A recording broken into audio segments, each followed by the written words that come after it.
हे तुलसी माँ, आपकी इस वीडियो को जो भी सच्चे दिल से लाइक करे उसके घर में स्थायी रूप से निवास बना लेना, उसकी झोली खुशियों से भर देना। जय तुलसी माँ। उसके घर में कभी ईंधन की कमी कभी मत होने देना। लायक जरूर करें। तुलसी माँ को जल देते समय बोलने चाहिए ये 3 शब्द, सभी मनोकामनाएं पूर्ण हो जाती है। आज की इस वीडियो में हम जानेंगे तुलसी माँ के पौधे को जल देते समय क्या बोलना चाहिए। एक बार की बात, भगवान विष्णु आराम कर रहे थे, तभी वह माँ लक्ष्मी आई और माँ लक्ष्मी ने भगवान विष्णु से तुलसी माँ को जल देने का महत्व पूछ लिया था।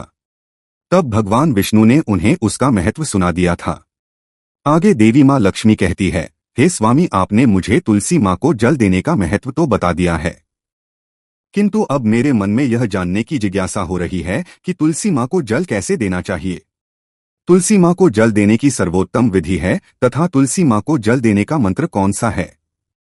कृपया आप मुझे इन सभी प्रश्नों का उत्तर दें। तब भगवान विष्णु देवी माँ लक्ष्मी से कहते हैं, हे प्रिय, जिस प्रकार से मैंने तुम्हें तुलसी माँ का महत्व सुनाया है, उसी प्रकार से तुलसी माँ को जल देते समय बोले जाने वाले मंत्र का भी बड़ा महत्व है। यह मंत्र केवल 3 शब्दों का है, किंतु इसका प्रभाव बहुत कल्याणकारी है। जो भी इंसान प्रतिदिन तुलसी माँ को जल देते समय अपने मुख से केवल यह 3 शब्द बोल देता है, तो साक्षात माँ लक्ष्मी उसके घर में प्रवेश करती है, उसकी दरिद्रता समाप्त हो जाती है, उसे धन धान्य की प्राप्ति होती है। वह मंत्र बताने से पूर्व मैं आपको तुलसी माँ के इस मंत्र का महत्व सुनाता हूँ। इस महत्व को सुन लेने मात्र से ही इंसान के समस्त पाप नष्ट हो जाते हैं। उसे 1000 वर्षों तक तुलसी माँ को जल देने का पुण्य प्राप्त हो जाता है। इसीलिए देवी लक्ष्मी, आप इस कथा को ध्यान से पूरा जरूर सुने। देवी माँ लक्ष्मी कहती है, प्रभु, मैं इस कथा को पूरा अवश्य सुनूंगी, आप मुझे तुलसी माँ के मंत्र का महत्व सुनाइए। भगवान विष्णु कहते हैं, हे देवी लक्ष्मी, दक्षिण में एक अत्यंत शोभायमान नगरी थी। उस नगरी में रमेश नाम का एक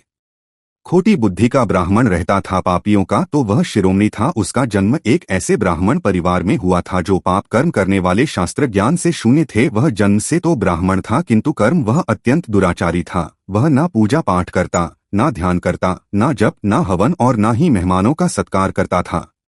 उसके द्वार पर आए मेहमानों को बिना दान किए ही क्रूरता पूर्वक भगा देता था। स्त्री लंपट होने के कारण वह सदैव ही पराई स्त्रियों में आसक्त रहता था। उसे मदिरापान करने की भी आदत थी, साथ ही वह मांस खाया करता था। वह दिन में खेत में काम करके पत्ते बेचकर जीविका चलाया करता था और रात में वेश का सेवन करता था। इस प्रकार से उस ब्राह्मण ने अनेक वर्षों तक जीवन व्यतीत किया। फिर एक दिन वह दुर्बुद्धि रमेश बेचने के लिए पत्ते इकट्ठा करने के लिए एक ऋषि की वाटिका में घूमने लगा और पत्ते तोड़ने लगा। तभी एक काल रूपधारी काले सर्प ने उस ब्राह्मण को काट लिया और उसी समय पर उसकी मृत्यु हो गई। उसके बाद 2 यम के दूत उसे लेने के लिए उस स्थान पर प्रकट हुए और उसे उठाकर यमलोक ले जाने मार्ग में वह यमदूतों के सामने बहुत विलाप करने लगा है।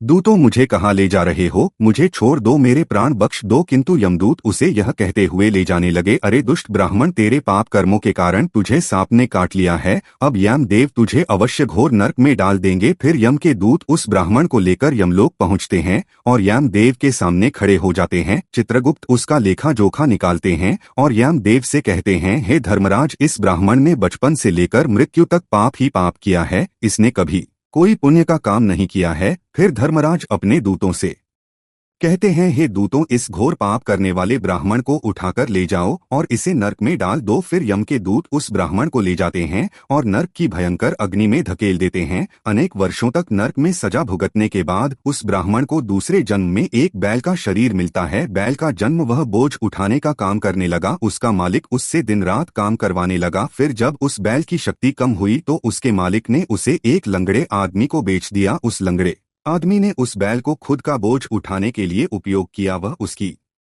पीठ पर बैठकर घुमा करता था। इस प्रकार से उस बैल ने 8 वर्ष तक उस लंगड़े आदमी का बोझ उठाया। फिर एक दिन वह लंगड़ा आदमी उस बैल की पीठ पर बैठकर किसी ऊंचे पर्वत पर जाने लगता है।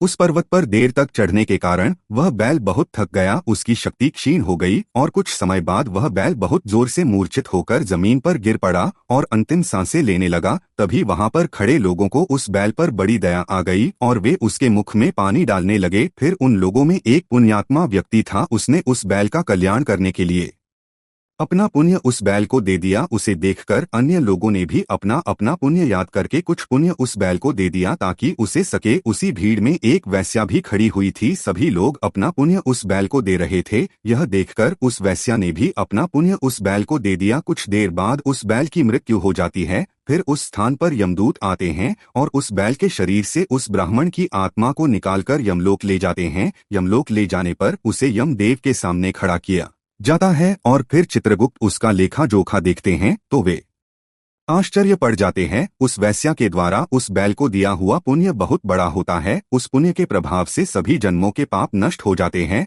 फिर यमदेव उस ब्राह्मण के सभी पाप क्षमा करते हैं और कहते हैं, हे ब्राह्मण, उस वेश्या ने तुझे अपना पुण्य देकर तुझ पर बड़ा उपकार किया है। केवल उसी के पुण्य के कारण तुम्हारे सब जन्मों के पाप नष्ट हो गए हैं। और यमदेव उसे फिर से इंसान जन्म प्रदान करते हैं। इस वह पृथ्वी पर आकर एक उत्तम ब्राह्मण कुल में जन्म लेता है। उस महापुण्य के प्रभाव से उसे इस नए जन्म में अपने पूर्व जन्म की बातें याद आने लगती है। जब वह ब्राह्मण बड़ा हो जाता है तो उसे याद आता है कि पिछले जन्म में जब वह बैल था तब एक वेश्या ने उसे उसका पुण्य दे दिया था। इसीलिए उसके मन में उस वेश्या के बारे में जानने की इच्छा होती है और उस महापुण्य के बारे में जानने के लिए उस वेश्या का पता लगाकर ढूंढते हुए उसके नगर में चला जाता है। वह वेश्या अब बूढ़ी हो चुकी थी। फिर जब उसे वह वेश्या मिल जाती है तो वह उसके सामने जाकर उसे बार बार प्रणाम करता है और उस वेश्या का धन्यवाद करने लगता है। वह वेश्या कहने लगती है, हे ब्राह्मण श्रेष्ठ, आप कौन है और किस कारणवश आप मुझ वेश्या को धन्यवाद दे रहे हैं?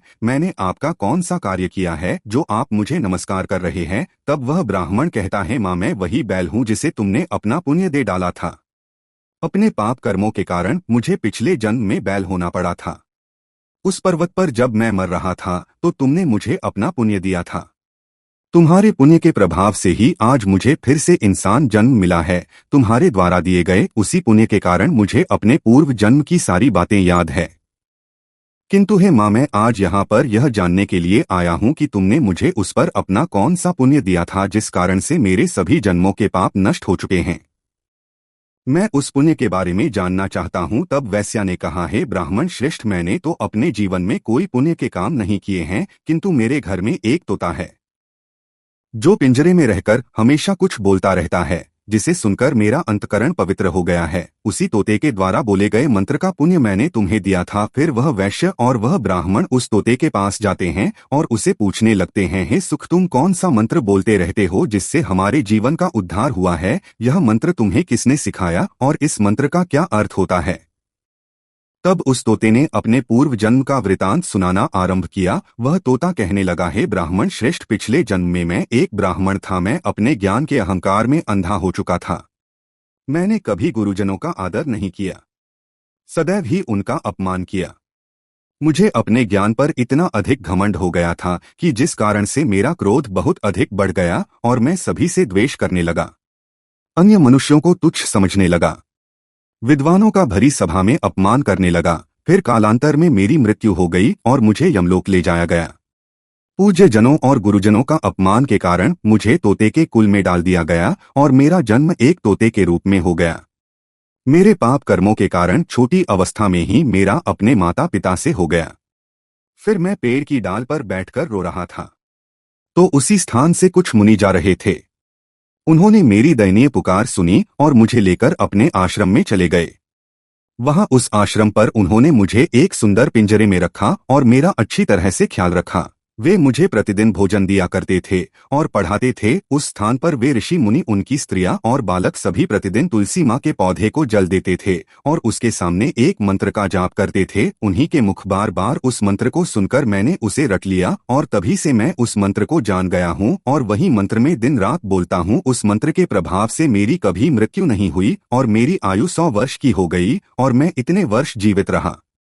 इसी बीच एक रात को एक चोर उस स्थान पर आ गया और उसने मुझे वहां से चुरा लिया और फिर इस वेश्या ने मुझे उस चोर से खरीद लिया। इस वेश्या के घर पर आने के बाद भी मैं उस मंत्र को बोलता रहता था, जिसे सुनकर इस वेश्या का मन भी पवित्र हो गया और ने वेश्या का काम छोड़कर भगवान विष्णु की भक्ति करने लगी। उसी मंत्र के प्रभाव से मेरे पूर्व जन्मों के सभी पाप नष्ट हो गए और उसी मंत्र के से इस वेश्या का भी अंतकरण पवित्र हो गया है। ब्राह्मण देवता, उसी मंत्र के पुण्य से आप भी पाप मुक्त हो गए हैं। इस प्रकार से तोते ने उस मण को और उस वैश्या को सारा वृतांत सुना दिया, जिसे सुनकर वह ब्राह्मण और वैश्या दोनों ही अत्यंत प्रसन्न हुए और फिर वे दोनों ही प्रतिदिन तुलसी माँ को जल देकर उस मंत्र का जाप करने लगे। फिर वह था वैश्या और वह ब्राह्मण तीनों उस मंत्र के प्रभाव से दिव्य विमानों में बैठकर विष्णु लोक को चले गए। भगवान विष्णु कहते हैं, है देवी माँ लक्ष्मी, देखा आपने, केवल तुलसी माँ के इस मंत्र के प्रभाव से उस तोते के, उस वैश्या के और उस ब्राह्मण के सभी पाप नष्ट हो गए हैं। इसीलिए प्रत्येक इंसान को रोज तुलसी माँ को जल देते समय इस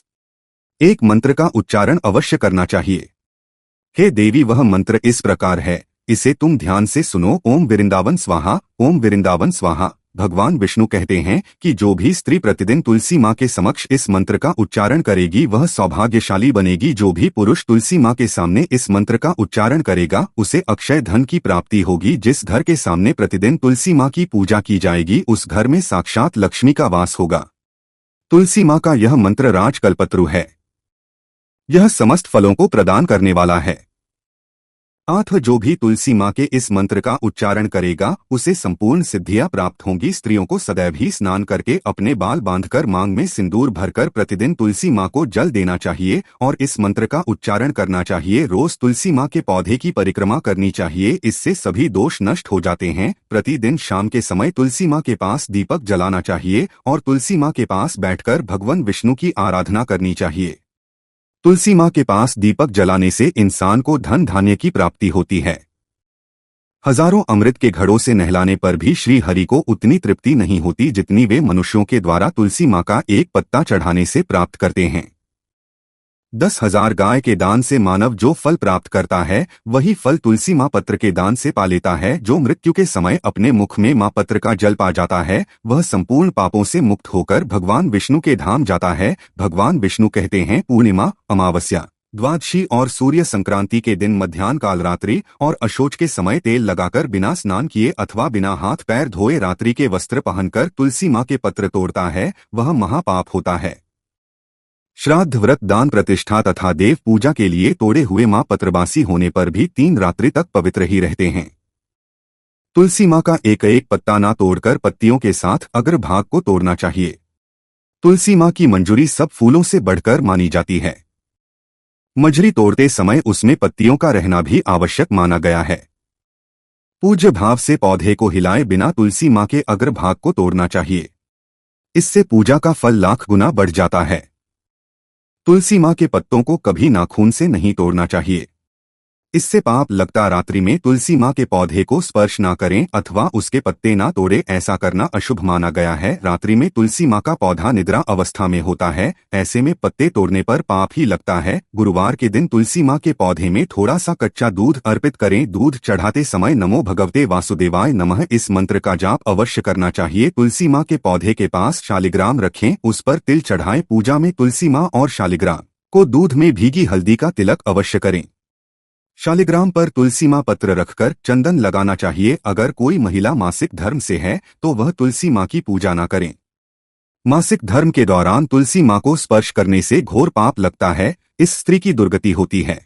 तो भक्तों, इस प्रकार से भगवान विष्णु ने देवी माँ लक्ष्मी को तुलसी माँ को जल देने के मंत्र का महत्व सुनाया है। यह कथा आपको कैसी लगी कमेंट करके अवश्य बताएं। अगर यह जानकारी अच्छी लगी तो वीडियो को लाइक जरूर करें। भक्तों, अगर आप माँ लक्ष्मी को अपने घर लाना चाहते हैं तो कमेंट बॉक्स में लिखे जय माँ लक्ष्मी, आपका हमारे घर में स्वागत है और हमारे चैनल प्राचीन मार्ग टीवी को सब्सक्राइब करें।